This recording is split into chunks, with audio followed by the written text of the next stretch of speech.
Okay gamers, if you have seen some of my previous videos, you know I have been revisiting old school childhood nostalgic games in 2025 to see whether they still hold up and whether they match my memories. So let's continue doing that in 2026. And this one absolutely blew my mind when it came out in 2011. It's Alice Madness Returns. Back then, I wasn't the horror fan I am now. I was frankly a little bitch. Fake blood in movies or games scared the hell out of me. So you can imagine how well I handled the very first cutscene where the bunny's eye pops out. That moment genuinely traumatized me, and I never actually played the game myself then. Instead, like many of you probably did as well, I watched PewDiePie's Let's Plays. He made it through 15 episodes before allegedly losing his save file early into chapter 4 and deciding not to continue because quote-unquote replaying everything felt too repetitive. I was honestly pretty sad about that and waited years for him to maybe finish it, and then eventually forgot about the game entirely. Now, more than a decade later, things have changed. I grew up, and ironically, despite once being terrified of blood and jump scares, I became a massive horror fan. Just check my earliest videos if you're curious. A bunny's eye popping out won't stop me in 2026. So it's finally time for me to play Alice Madness Returns myself and see the ending with my own eyes. We'll go through the entire game together, but I'll take it a bit slower instead of just retelling you what's happening. I'm gonna share my own interpretations, research, and some cool details about the visual symbolism, and maybe we'll even discover some secrets. I don't know. Thanks for joining me on this nostalgic journey, and I hope you enjoy. Now we're all mad here. If you didn't know, Alice Madness Returns is a sequel to American Mcgee's Alice, and yes, I'd be delighted to play the first game on the channel, so let me know in the comments if you'd like to see that. You don't need to play the original though to understand this part, but for the context, in the first game, Alice survives a house fire that kills her entire family. She mentally retreats into Wonderland as a coping mechanism, while in reality, she's institutionalized. Doctors know that medication doesn't seem to help much. She becomes aggressive at times, but internally, Alice battles her insanity, embodied by the Queen of Hearts. After defeating her, Alice's mental state improves. Even her primary doctor points out that it wasn't therapy or medication that cured her, it was Alice herself. This process takes about 10 years. Once released from the asylum, Alice is placed in the care of Angus Bambi, a philanthropist and therapist who helps traumatized children forget painful memories by hypnotizing therapy, I guess. Is that a therapy? Well, and also helps them function in society. All I really wanted was another tea party.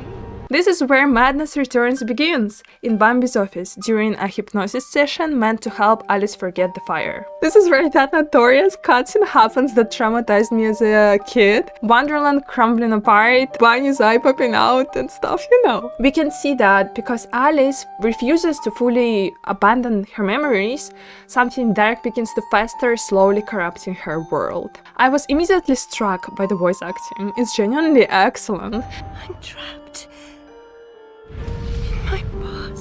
Especially comparing to the other cult games from that era that I have already covered on the channel, I was hooked instantly. And we haven't even started playing yet, but there's already a lot to unpack. In the first game, Alice destroys Wonderland to regain control of her mind. Now Bambi pushes her back into it, which immediately feels counterproductive to me. Alice also mentions that her mind isn't her own, hinting at a new force rummaging through what remains of Wonderland. She talks about pollution and corruption as if something or someone is imposing harmful ideas on her and dragging her back into madness. Go to Wonderland. Go to Wonderland. I'd rather not, Doctor. My Wonderland's shattered. It's dead to me. Your preference doesn't signify, girl. Don't struggle, Alice. Let the new Wonderland emerge. What impresses me is how clearly the game lays its cards on the table from the very first cutscene. The mystery is almost solved immediately, and the final nail in the coffin is Bambi reminding the next child to forget exactly what they're trying to leave behind. It's my turn to forget, Alice. Now, Charlie, your pa was hung for killing your ma who beat you. Let's forget that, shall we? The past is dead, Charlie. Again, incredibly counterproductive. Why would you remind about something you're trying to forget? Feels weird, no? Again, it's been only one cutscene and most of the puzzle pieces are already here. I'll let you connect the dots yourselves in case you don't know the story. So the only real question left is not really what is happening to Alice, because even from the first moments we kind of already get the gist of it. The main mystery is why this is happening to Alice, and that's far more complex. When Alice wakes from hypnosis, Bambi tells her to pick up her medicine. Now, before our next session, collect those pills from our high street chemist. On her way out, she passes children gossiping about her condition, playing with the dollhouse and scattered cats and scattered cards littering the floor. I mention these details because they seem to form some core visuals that we're gonna see in later chapters. Outside the orphanage, construction is underway. They're building an underground metro station, which doesn't seem too peculiar at the moment. Alice walks through grim alleyways until she's distracted by a white cat. Hello, Puss. Puss, puss, puss, puss. Don't be afraid. And she follows it in a very Alice fashion. Here, a question formed in my mind. Is that cat real? I don't think so. It's first too perfect, it's glowing against the environment, no one else reacts to it, and it can teleport, obviously. To me, this is the first subtle moment where Wonderland bleeds into reality, guiding Alice on her journey. And in this case, it guides her into the slums. There, she's surrounded by hallucinations of Jabberwocks, which vanish the moment Nurse Witless approaches.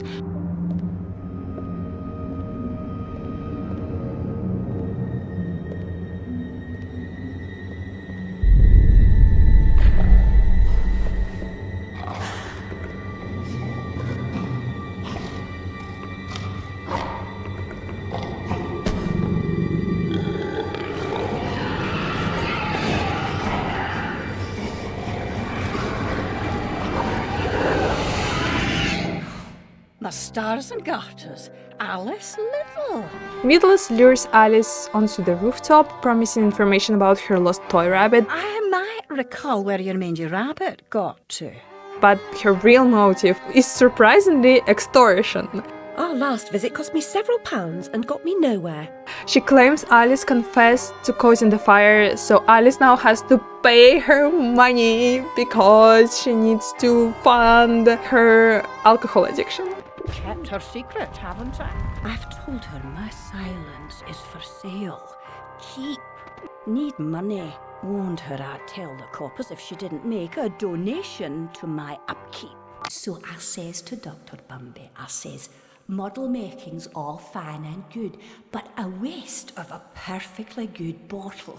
I could fill it with gin for threepence. That triggers Alice's Survivor's Guild, which coincidentally was represented by the Jabberwock in the first game. Alice hallucinates Witless transforming into that creature, dissociates and falls into Wonderland. Looking back, now that I have finished the game, several triggers stack up here. Witless was Alice's main nurse and abuser. Alice just endured another failed hypnosis session, and she's now on a rooftop surrounded by bird cages, which seems to be not that important, but actually it's a core symbol that we will see again and again throughout the game.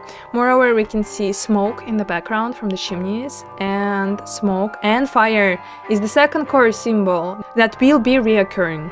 It's also pretty ambiguous about what happens in reality at that moment when she falls into Wonderland. I originally interpreted this as Alice becoming violent towards Witless. Interestingly, the beta version planned a cutscene where Alice pushes Witless off the roof onto a spiked fence, something that is still subtly alluded to later. You can draw your own conclusions. In the Wonderland, storytelling is much more environmental and less explicit, which keeps it engaging. Even in 2026, the visuals made me stop and just look. like take it all in. It's still stunning by modern standards, and the music is also absolutely magical. During my playthrough, first of all I picked the hardest difficulty because that's what I always do. I pick the hardest difficulty, in case you were wondering. And also I tried to collect and 100% everything to understand every bits and pieces of the story. And the very first memory that we find is Alice's sister Lizzie saying that Alice jumps well,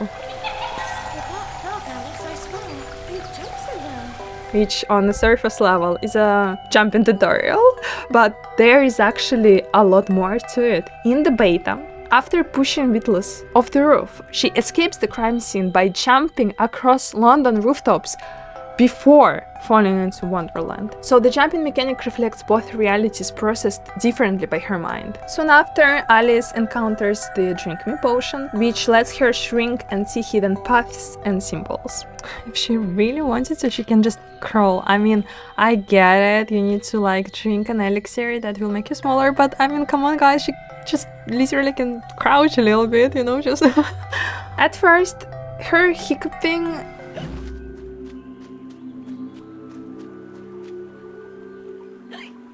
made me think of alcohol, but that didn't really fit. Why would it be about alcohol? Then I started thinking and it kind of clicked. Throughout the game, Alice collects bottles to unlock art and memories. At the start, she's told to pick up her medicine. So to me, the potion and the bottles represent her medication, something that alters her perception of reality, causes side effects, but also unlocks memories. So to me that makes sense. Also, while playing this game and taking all the visuals in and thinking about the meaning of stuff, I thought maybe not everything has meaning. Maybe some things are there just to be pretty. But the game constantly reinforces that Wonderland reflects reality or memory. Even the slides that she takes from time to time are explained. They are symbols of joy and remind Alice of her life before the fire. Alone than when I rode the big slide in Hyde Park. Papa will take you soon, Alice. Which brings me to the question, why do we collect teeth as currency? Why teeth? I genuinely don't know. I tried to Google, of course. I tried to explain it. The wiki suggests that teeth symbolize stress, and the wiki also references a teaser where Alice's teeth were falling out. But that just feels kind of random to me, not gonna lie. My own theory, that in my humble opinion fits a little bit better, is that teeth represent growth and transformation.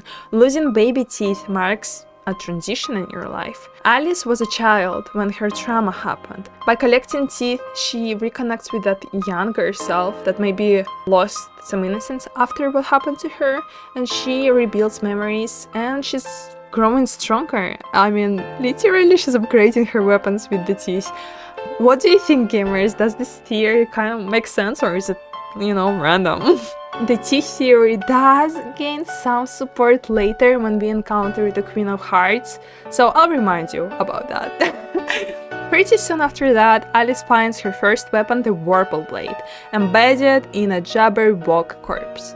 Since Witless was represented pretty clearly as a Jabberwock earlier and was meant to die on a fence in the beta, this likely mirrors Alice discovering her body in reality, in my opinion. The corpse of the Jabberwock also symbolizes lingering survivor's guilt, since, well, it was the manifestation of survivor's guilt in the first game, I remind you. So it is what remains of her old Wonderland before the corruption. Then we finally get to encounter and fight our first enemies. Insidious Ruin, manifestation of Wonderland's corruption. I played on Nightmare difficulty, as I already said, and even basic enemies took me forever. Some fights later on were genuinely brutal, but it just made the game fun to me, so I'm not complaining. Afterwards, we meet the Duchess, alive again, despite her head literally exploding in the first game. She doesn't try to eat Alice, though she was a cannibal, and pretty sure she still is, and instead introduces Pig Snout mechanic and the pepper grinder. She kind of feels out of place to me, honestly, but sometimes a tutorial character is just a tutorial character. Same with Bolterflies. Do flying bolts mean anything? I have no clue. But another pretty interesting fact that I read somewhere on Alice's wiki is that pig snouts are supposed to reinforce the idea that Duchess is still a cannibal because allegedly humans taste like a pig, but like I have no idea. That this is just what I read. My brain never connected that. So let's just move on. As we witness Wonderland growing increasingly corrupted everywhere, Alice finally reaches Hatter's domain.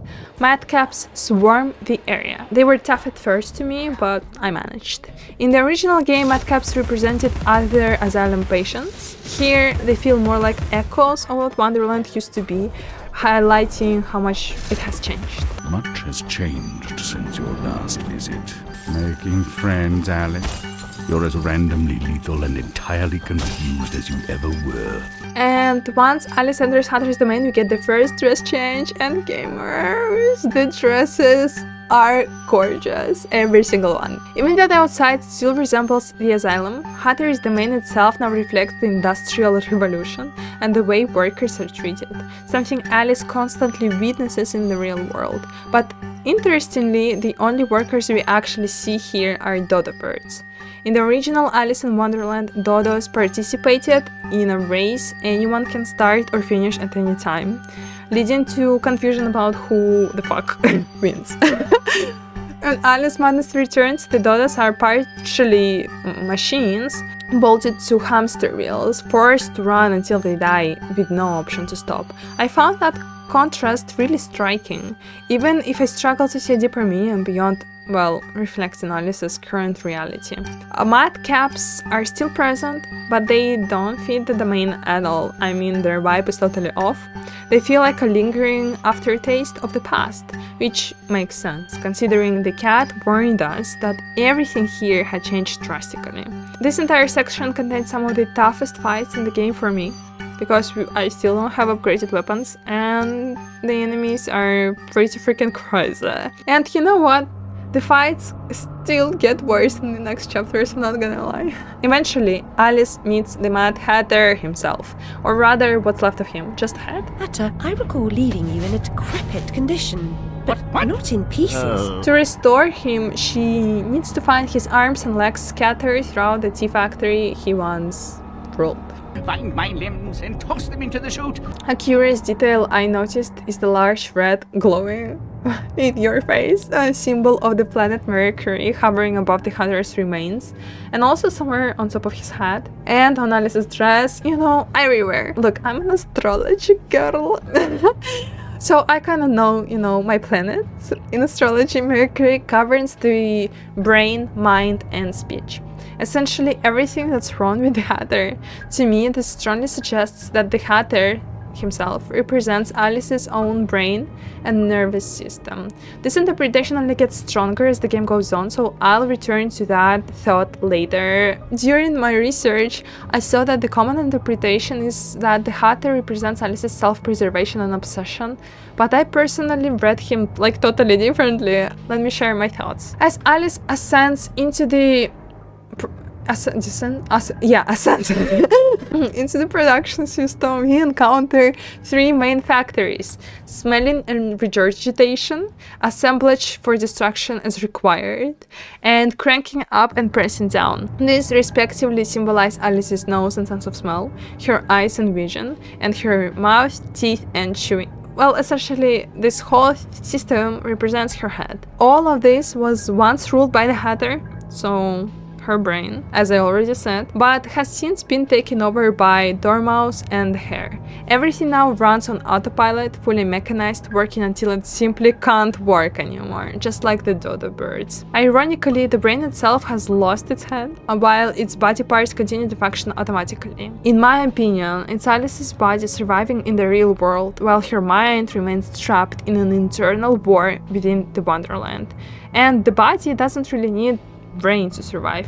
It can run on autopilot. So in my opinion, this whole thing doesn't represent self-preservation and obsession, as it was stated somewhere in the wiki. It just represents how her mind is here, while her body is in reality doing God knows what, You know what I mean? I also want to briefly address me interpreting assemblage for destructions required as the eyes, because that might not be the most conventional reading. Well, to me it was obvious. That was the first thing I thought about. This factor is showed as like one huge iPod with a massive clock at its center.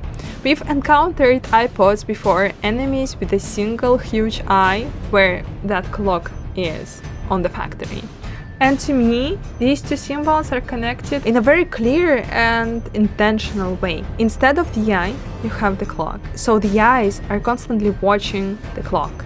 And who has the clock and which clock Alice is constantly seeing? It's Bambi's pocket watch during her hypnosis sessions. And if you think about it, the fact that Bambi's pocket watch during her hypnosis session is the starting point of the infernal train, it's just so intentional. It can't be a coincidence, in my opinion. And this also ties into Alice's running out of time narrative. Under constant hypnosis, this building produces the train, something that was meant to protect Alice from pain. And coincidentally, protection from pain actually means destroying her Wonderland, leaving Alice with no memory and no sense of self. Stuff that you can't remember can't hurt you, right? So it's pretty clear who set the train in motion at this point in the game. Bambi is the culprit, and that much was already implied in the very first cutscene. The only thing that we still don't know is why.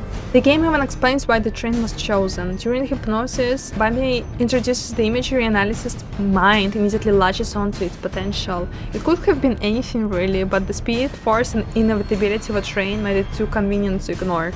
And it just ties really neatly at the end. The only other major symbol here that I haven't talked about yet is the lava that Alice can't read. The most obvious interpretation is that the lava represents the fire, but why is it located in the area tied to smell and taste? I mean, to me, oh my god, this game is so well structured. Memories are often triggered by sensory inputs. So this lava in smelling and regurgitation could represent the lingering smell and taste of smoke that activates Alice's trauma. Freezing the lava offers temporary relief, which is an appealing solution for Alice. That kind of parallels with the whole forgetting thing. After Alice reassembles the Hatter, The least you can do is help me discover what's going on. they head, no pun intended, to the assemblage for the destruction as required. By the way, who the fuck required it? I mean, we all know who.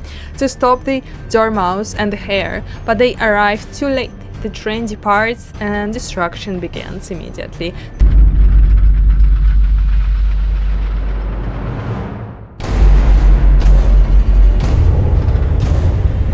Abandon false hope. Forget the past. The damage is done. Let the madness begin! Resume the folly!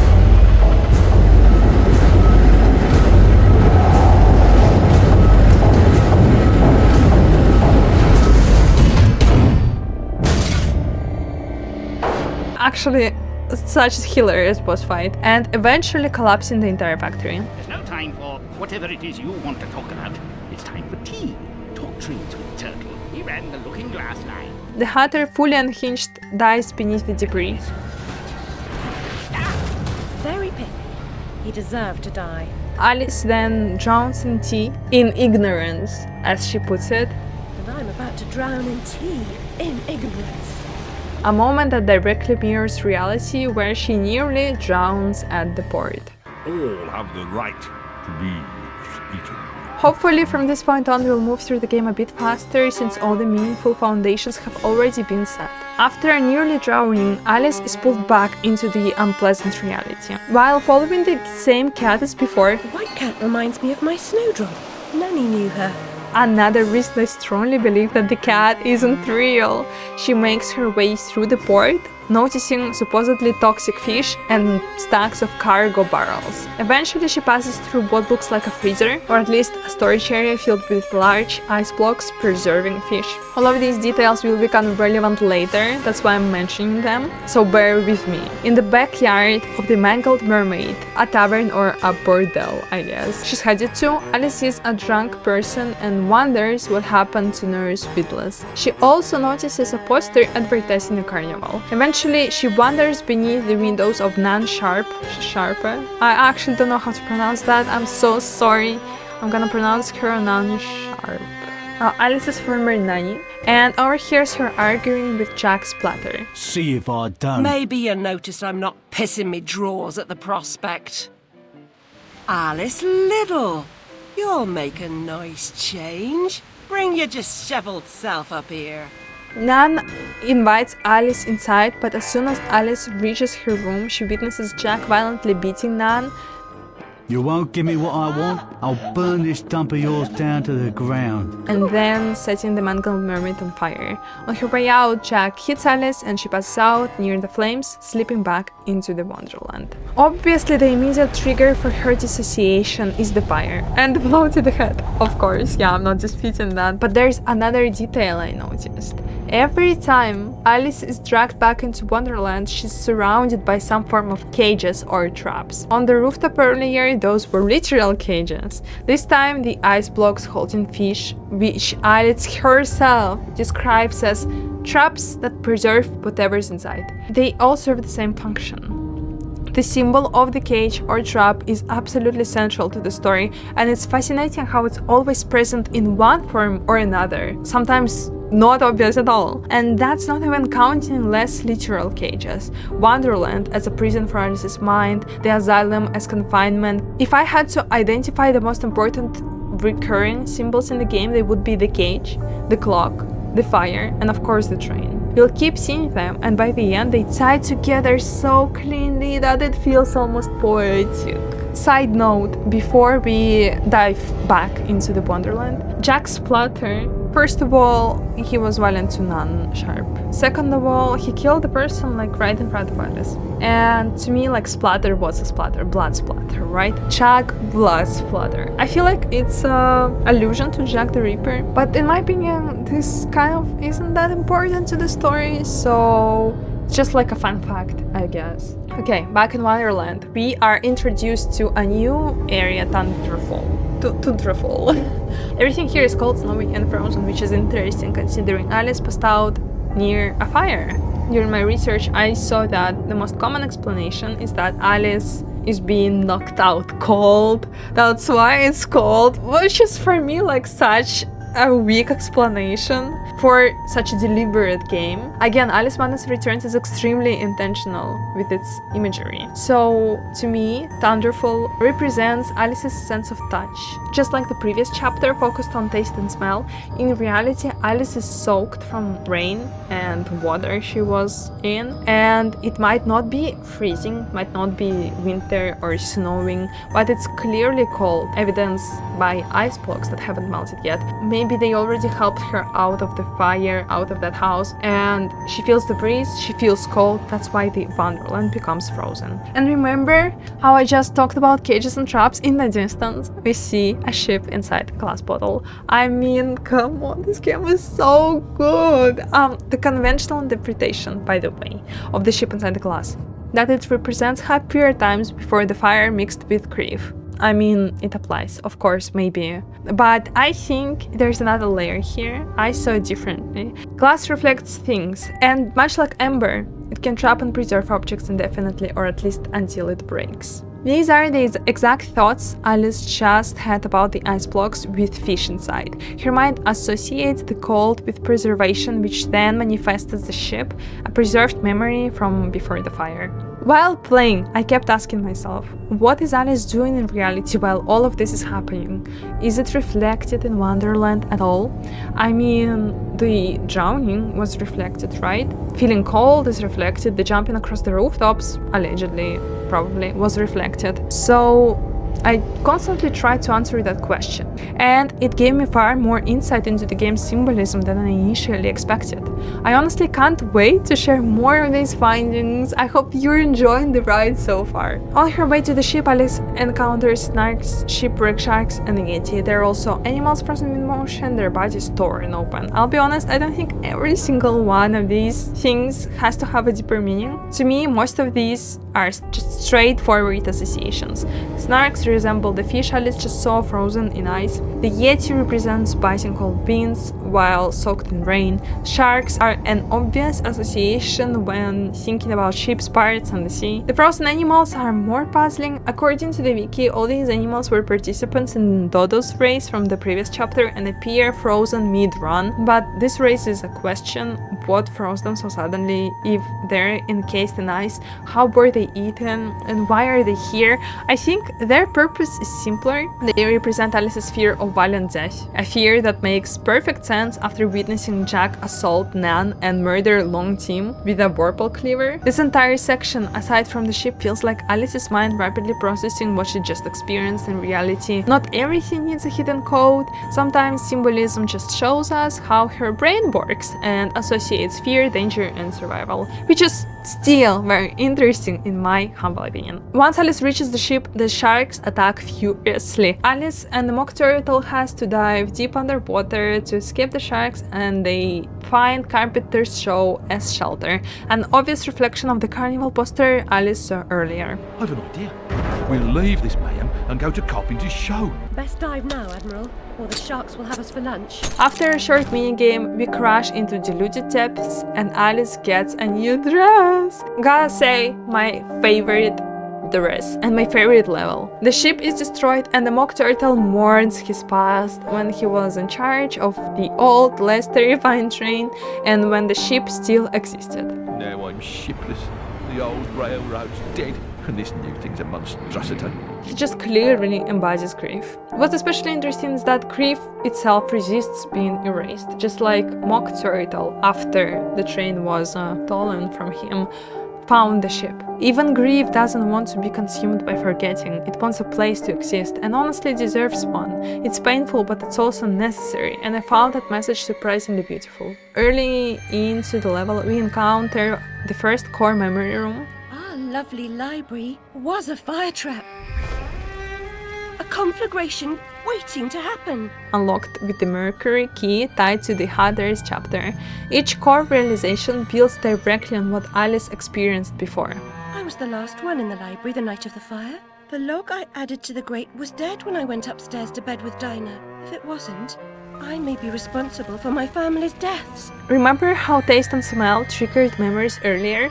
Being knocked out near an open fire, actually tasting and smelling smoke. In reality, may just as well have activated this realization. Alice remembers the library filled with flammable objects. She remembers leaving and believing the fireplace was out, but not being completely certain. This doubt leads her to question whether she caused the fire that killed her family. We get a new key hanging on Alice's imaginary keychain, and it's associated with Saturn, which we already saw during the opening hypnosis scene. As a, again, astrology girl, I can tell you that Saturn represents many things, but the ones most relevant here are time and challenge. The challenge lies in understanding what the key unlocks, and the time is self-explanatory. Alice is racing against the clock before her mind fully collapses.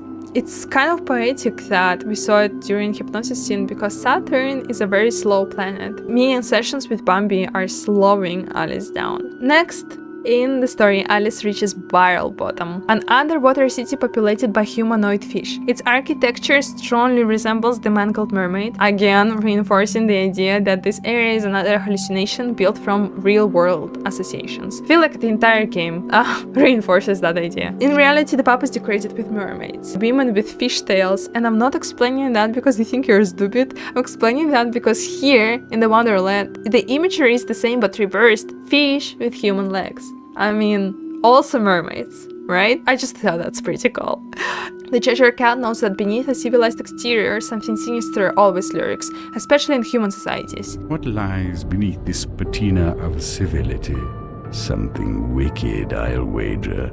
Another form of ruin appears here, showing that corruption is spreading even into the depths of Alice's mind. Eventually, Alice reaches the Drury Lane Theatre, where she meets the carpenter. Before helping her, he asks Alice to gather the script, music, and performance for the show Totentons, which, if we believe the wiki, is translated as Dance of Death, which to me is translated like Death and Dance. not dance of death, but I guess it doesn't make such a huge difference. During this conversation with Carpenter, we can notice the symbol of Neptune on the Carpenter's hammer. Like Mercury in the previous chapter, Neptune neatly summarizes the themes of this one. Neptune governs art, music, dance, fantasy, illusion, escapism, and deception.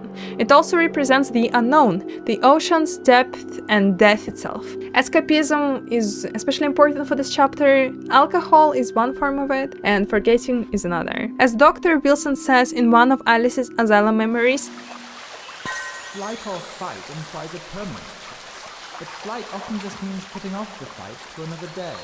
Choose your battles wisely, Alice. Each task reinforces this theme.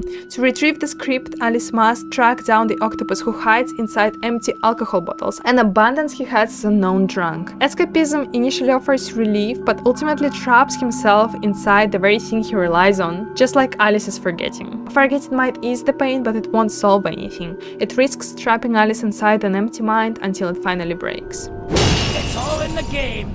A fair cop. You've won. You're a good sport, and no one died.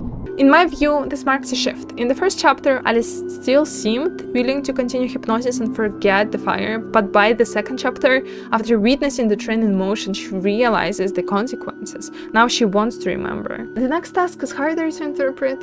Alice helps a bottlefish tune musical pipes to compensate for his missing vocal cords. It's not my fault. He believes that he has talent, even though he clearly doesn't.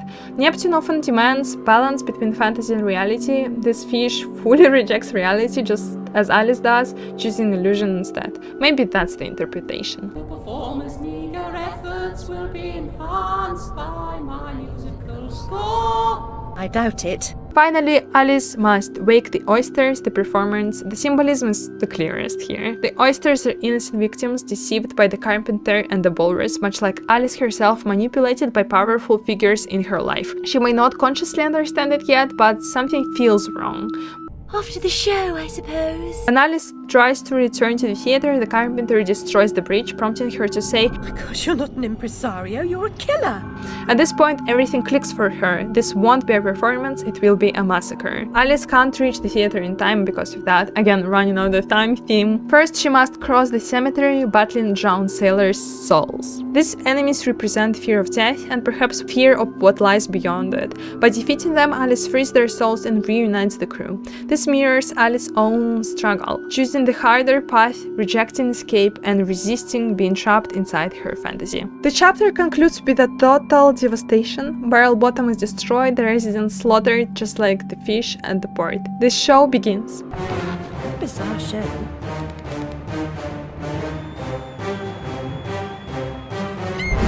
Death, the great equalizer, arrives. The walrus devours everyone. As he feasts, the carpenter helps Alice realize she may have been deceived herself. In conclusion, we have already drawn through the chapter's symbolism. Consider the prospect that you've been misled, Alice. Then ask, by whom? Well, we know by whom. And why remains unanswered. The carpenter isn't purely evil. He hides the walrus, but he also helps him commit crimes, presenting himself as both victim and accomplice. I tried to hide this bit of Wonderland from that beast. Appeasement's never clean. Caterpillar! May know how! Save Wonderland and you may save yourself. Chapter 3 begins with Alice waking up in a carriage being driven away from the fire and the mangled mermaid. She talks with her former nanny about the past and once again about the fire. During the conversation, Sharp looks around and notices homeless children on the streets, commenting, Those poor tykes are food for perverts, like the blameless ants that wasps consume her. That line becomes important later. Alice also uses this chance to ask Sharp about her rabbit, a childhood toy with great sentimental value from before the fire. Sharp hints that the rabbit might be in possession of Radcliffe, the Little's family lawyer. Radcliffe wrote the inquest report. I'll take you to him. Besides, he's got your damn rabbit, you should remember that. Who, according to Sharp, was initially very interested in Alice's inheritance before abruptly losing interest. Radcliffe thought familiar faces would bring her round. After a year, he lost interest in her inheritance. Greedy sod. Still, always asking his bizarre questions.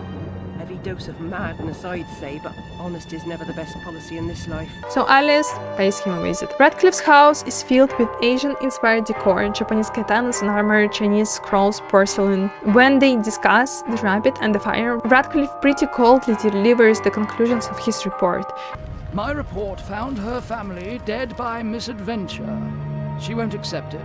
He speaks in a detached, rehearsed manner, either because he's had this conversation with Alice dozens of times, or because he learned the speech by heart. Officially, according to his investigation and his report, which is important, as you might tell by me saying that in the specific manner, the fire was an accident caused by a cat. This detail is crucial later.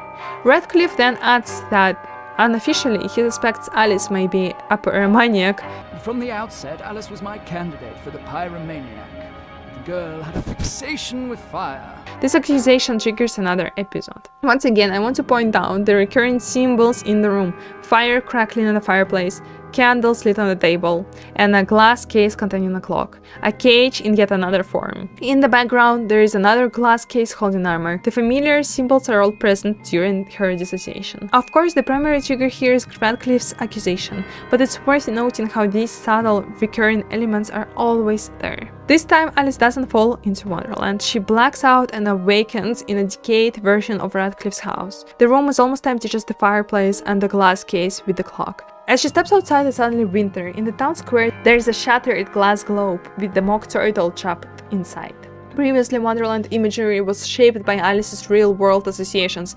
Now the process reverses. Wonderland begins bleeding into reality. Her hallucinations are now shaped by her fantasy world, signaling how much damage the train has already caused, and that it isn't finished yet. The further Alice moves, the less distinction there is between reality and Wonderland, until she fully submerges back into it. At the start of the Wonderland section, Alice navigates heavy corruption in search of the caterpillar, known for his wisdom. Pollution is thicker, islands are shattered, and enemies are far more numerous. One new symbol stands out: the hookah. Its obvious meaning is altered consciousness, allowing Alice to see new paths, much like the drink me potion, but beyond being a nod to the original story, since Caterpillar used to smoke hookah, I struggled to connect it meaningfully to Madness Returns. Unlike other symbols, it doesn't clearly tie back to Alice's real-world experience or trauma. If you have thoughts on this, I would genuinely love to hear them in the comments. At the end of the Corrupted Valley, Alice reaches a tiny monastery atop a mountain. Once the smoke envelops her, she enters the mysterious East, practically stepping inside the poem she saw on Radcliffe's wall. Visually, it's stunning. As with the previous chapters, many early details serve to build atmosphere through Alice's reinterpretation of reality: koi fish, dragons, Chinese poetry, samurai, wasps, and ants, inspired by Sharp's earlier comment, and samurai armor from Radcliffe's glass case. But there is more going on beneath the surface. Again, I ask myself, what is Alice doing in reality while this is all happening? Why is there smoke everywhere? Incense, burning villages, crumbling paper. I read this as, in her episode, and as Radcliffe put it, her supposed pyromaniac tendencies, she burned his report and set his house on fire. Did I rip his head off? I wanted to. The ambient noises may represent people screaming, shouting at her, trying to stop her, in reality, of course. This interpretation aligns with the fact that Alice is arrested at the beginning of the next chapter. Radcliffe's fate is never stated outright. However, I personally interpret this as Alice going on what could be called a righteous rampage, eliminating those who hurt her or deliberately deceived her, first Nurse Witless, then Radcliffe. There's also cut script material that never made it to chapter 3, but was supposed to be there, that supports this reading. According to it, Alice grabs at Wilson's coroner report. It falls into the fireplace and seems to explode. Alice in her maddened rage approaches and pushes him. He falls and cuts his head on the desk edge. She seems to black out. Radcliffe was also meant to return in Alice Asylum, the cancelled sequel. Since it's ambiguous in Madness Returns and Alice Asylum is cancelled, I read the blood scattered throughout the level as implying his death, or at least the blood splatter she saw when he fell. When Alice reaches the ant village, the imagery turns darker. Porcelain statues of partially undressed women cry bloody tears. The implication is obvious and deeply important to the story, and horrific to say the least. She is certainly ill. She imagines odd things. She has a hero complex, an inherent desire to help others, being unable to help herself, and a compulsion to make the world right. She's trying to unlock the true meaning It's something Alice already knows subconsciously but can't fully remember yet. This may also be an association triggered by her conversation with Non-Sharp, probably, maybe. I'll be honest, the first half of this level initially confused me. It bombards the player with symbols that seem purely aesthetic. Radcliffe's fixation on Eastern culture felt oddly excessive for a game this intentional, which usually means that I was missing something. Digging through Radcliffe's memories reveals a pattern. Industry thrives on suffering, obsolescence, and ruination, Alice. It's made the East End into a privy.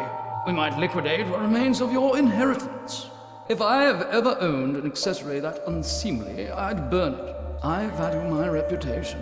But nearly nothing is unique, Alice. Yours was not the first brick home to be destroyed by fire. Of course, one family's disaster may be another family's opportunity. Whoever said true art serves neither ornament nor use is ignorant of the aesthetic of the East. Repeatedly, Radcliffe is shown profiting from suffering, valuing his reputation above all else, and treating tragedy as opportunity. I read this entire section as Alice suddenly connecting the dots. Radcliffe was hiding something significant. His investigation was forged.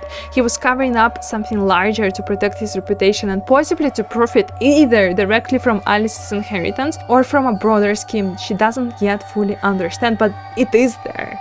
And we will learn about it later. Non-Sharp already mentioned his suspicious interest in Alice's money. Whether he abandoned that route or found another way to exploit her, what really matters is that Alice's fixation on the objects in his house reflects her subconscious realization that none of this was accidental. We'll revisit this later once the full picture becomes clearer. When we reached another core memory door, Alice realizes the truth: the cat and the lamp did not cause the fire. Dinah saved my life. I survived because she showed me how to escape. I didn't leave the lamp in the library, and Dinah didn't knock it over. The lamp and Dinah were upstairs when I went to bed. Dinah was in the room with me when the fire started. This unlocks the moon key. Okay, astrology girl again. In astrology, the moon represents the subconscious, emotional truth and inner knowing. It's fitting that this realization isn't tied to Neptune or Mercury, but to the moon. Alice knew Radcliffe was lying, but years of manipulation and gaslighting made her doubt herself. The moment marks her reclaiming trust in her own buried memories. As Alice climbs higher, corruption spreads into the tranquil grove, constantly reminding her that time is running out. She eventually reaches the wasp hive and ascends through overwhelming corruption to meet the caterpillar, only to find a simulacrum. The game states plainly that this simulacrum represents Alice's unwillingness to face the real problem. Instead, she retreats into fantasy, a world where she is powerful, capable, and able to save others, unlike in reality. I've come all this way to find a simulacrum. If I had the time, I'd detail how often you prefer dealing with illusions rather than the real thing. The ground collapses and Alice falls, finally meeting the real caterpillar in his cocoon. He urges her to confront the queen. Alice has defeated her before in American Mcgee's Alice, but suppression isn't resolution. She must face reality instead of compensating through fantasy. That's why she has to face the queen. How can she stem this growing corruption or assist my search? What does she know that I don't? She is someone you once knew and loved. Time changes us all. The caterpillar transforms into a butterfly and Alice awakens in a prison cell looking at the butterfly. Up to now, major characters have been associated with planetary symbols: the hunter, the carpenter. I searched the caterpillar frame by frame for one and found none. Then it clicked. Kind of clicked, I don't know, maybe it's a stretch. The butterfly is the symbol itself. The whole butterfly shape kind of resembles the symbol of Uranus, which represents sudden insight, radical change, breakthroughs, and awakening. Exactly what this chapter is all about. Alice realizes that her doubts wasn't madness. The fire could not have been caused by the cat or the lamp. This is a massive breakthrough, setting her in the path towards uncovering the whole truth, even if subconsciously she already knows it. You don't know your own mind! Chapter 4 starts in a prison cell where Alice wakes up from her episode. The first thing we hear is that Alice was howling about a murder on a Threadneedle Street, where Radcliffe's house is located. Yeah, I was taking Alice down and we meet two coppers walking Jack to the cells. He's mad than the usual I never wrong bloke nonsense when he sees Alice.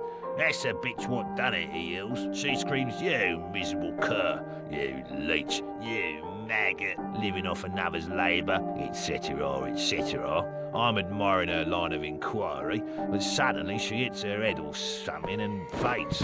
Couldn't send her home, could I? Of course, this could be about her realizing that her parents and sister were murdered and she had nothing to do with that, but it could also be about her possibly killing Radcliffe or starting a fire or stuff like that, especially since she did say she wanted to do that before she entered Wonderland. We also get a glimpse of what was happening in the real world while Alice was mentally in the Oriental Grove.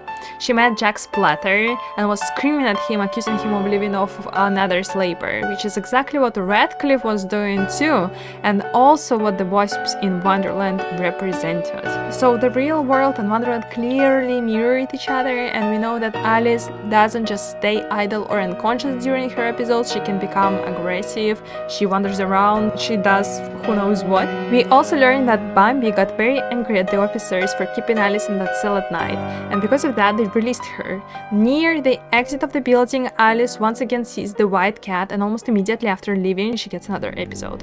This time it's clearly triggered by seeing the prison cells, which reminds her of her time in the asylum. And that's what makes reality bleed into the Queensland. What really stood out to me here is how icky and fleshy everything was. The very first thing that greets Alice are the tentacles, which is a pretty surprising choice. The most basic explanation is that these visuals are inherited from the first game, but knowing the full story, I think they mean a lot more here.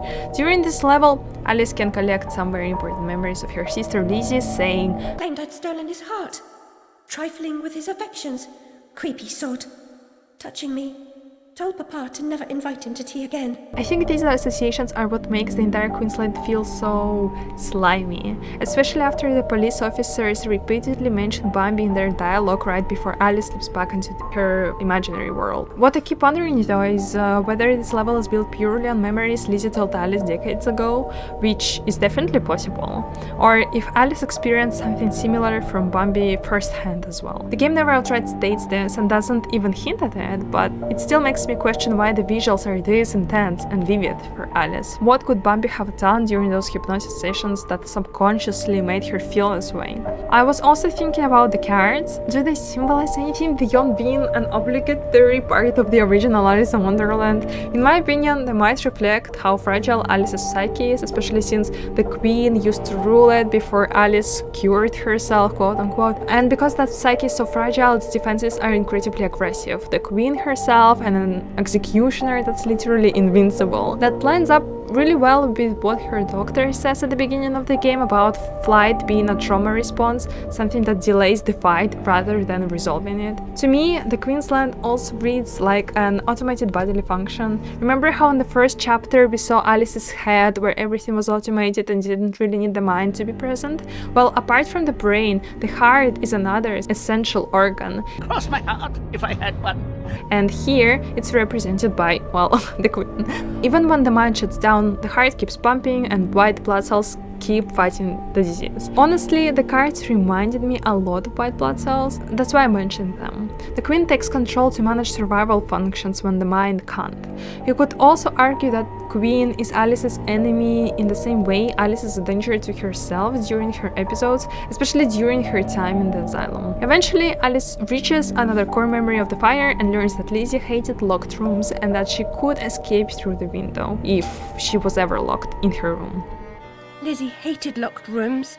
Her room was further from the fire than mine. Smoke could not have killed her. She never locked her door. And besides, she knew another way out of the house. Out of the window.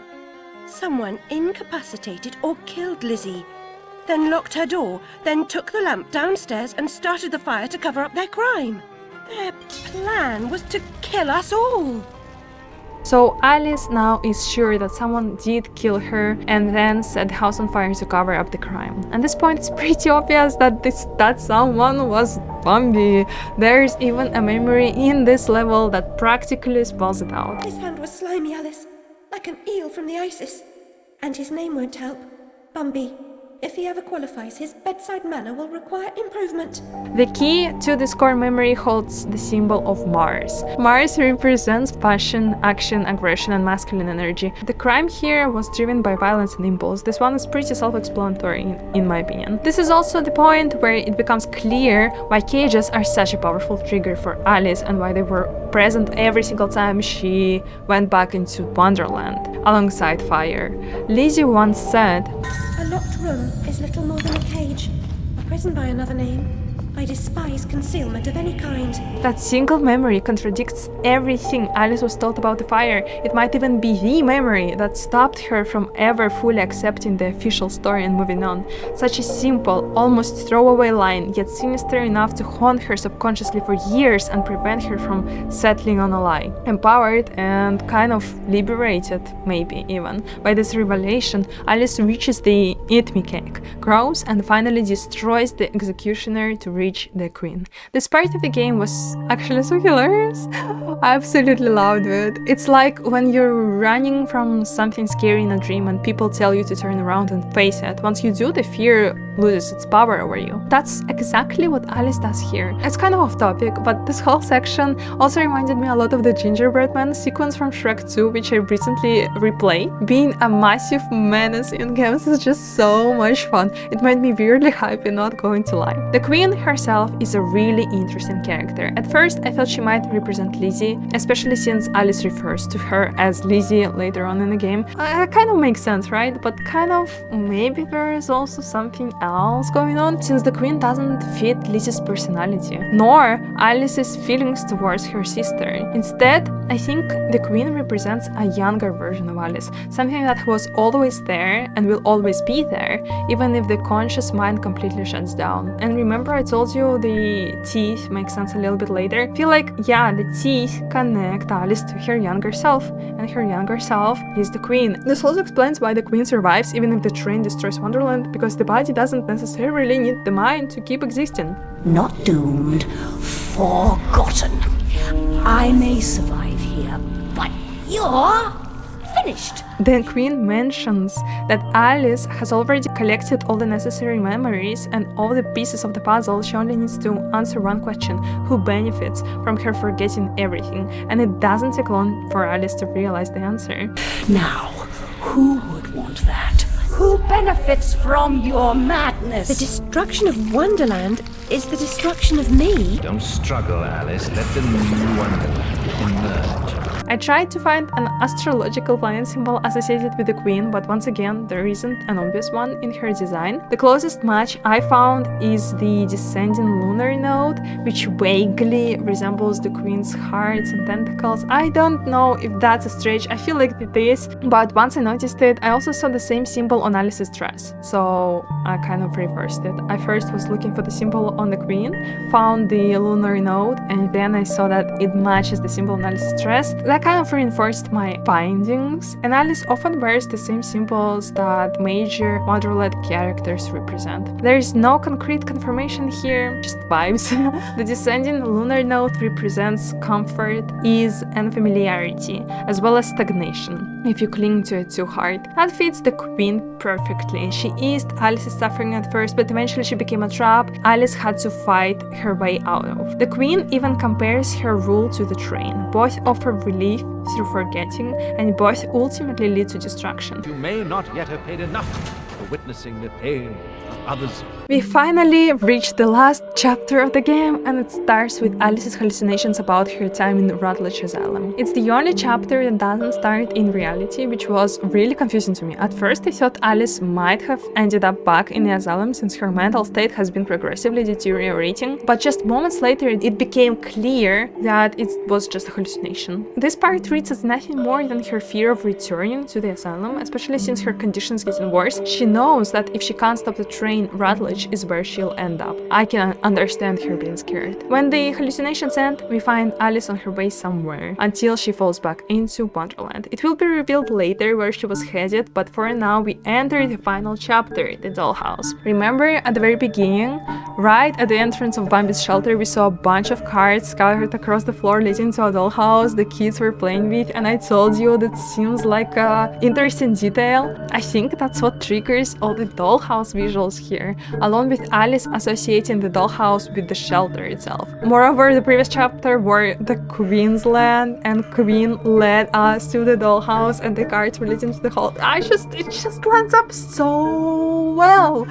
I don't believe that this is a coincidence. In this comparison, Bambi becomes the doll maker, literally toying with the fates of the children in his care. And the dolls themselves mimic the children, at least how they feel, broken, damaged, and discarded, unfortunately.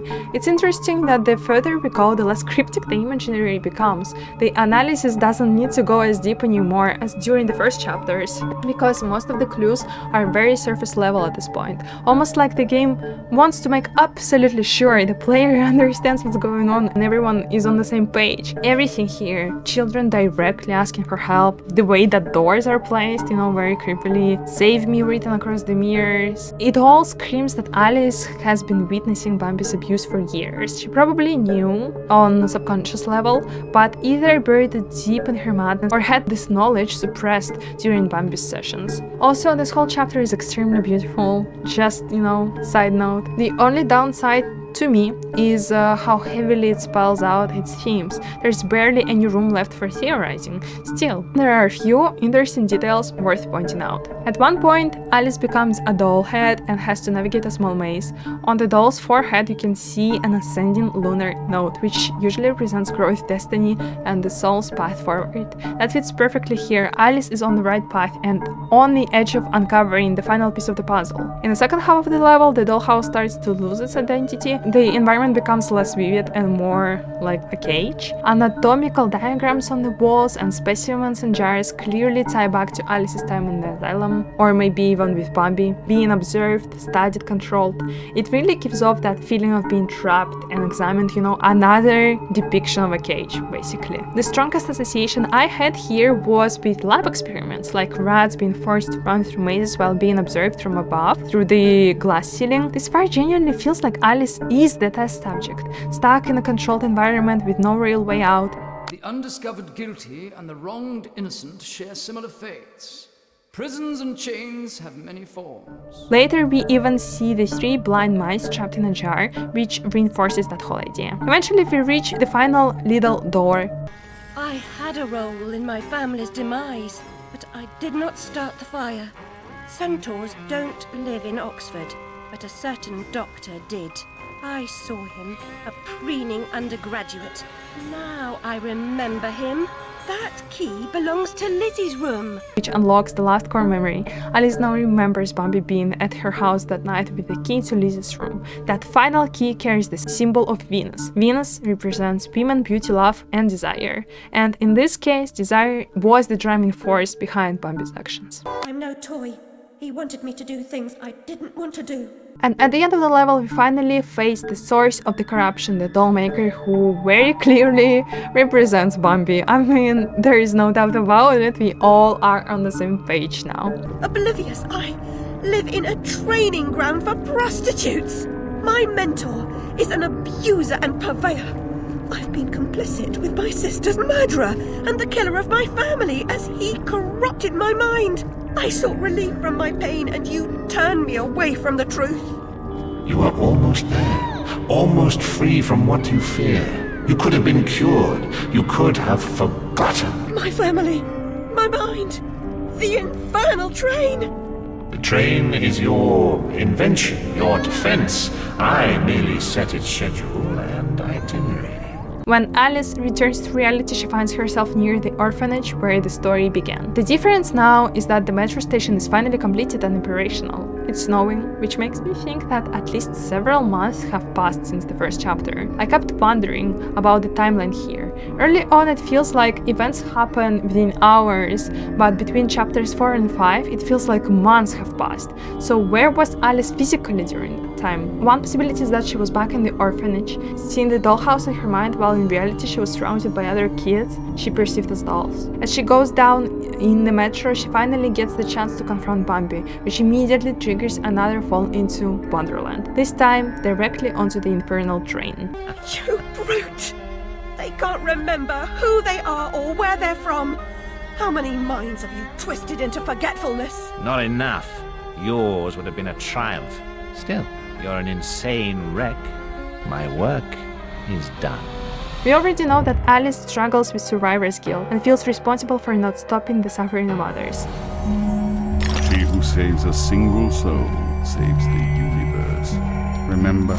Confronting Bambi like this and feeling completely powerless to stop anything finally forces her to face the full extent of the corruption of her world. Forgetting is just forgetting, except when it's not. Then they call it something else. Those who witness abuse without seeking retribution for the harmed pay a penalty. You shouldn't ask questions you know the answer to. It's not polite. And that noise wasn't Lizzie talking in her sleep. Your sister was a tease, pretended to despise me.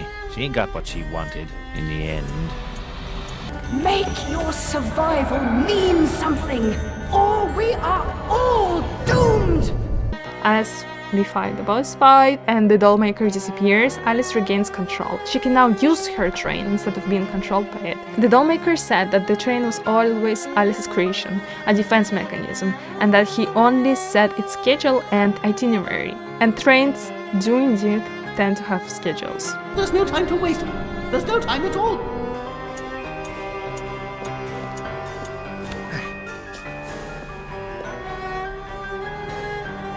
Come, Alice, don't dawdle. You've already missed the train.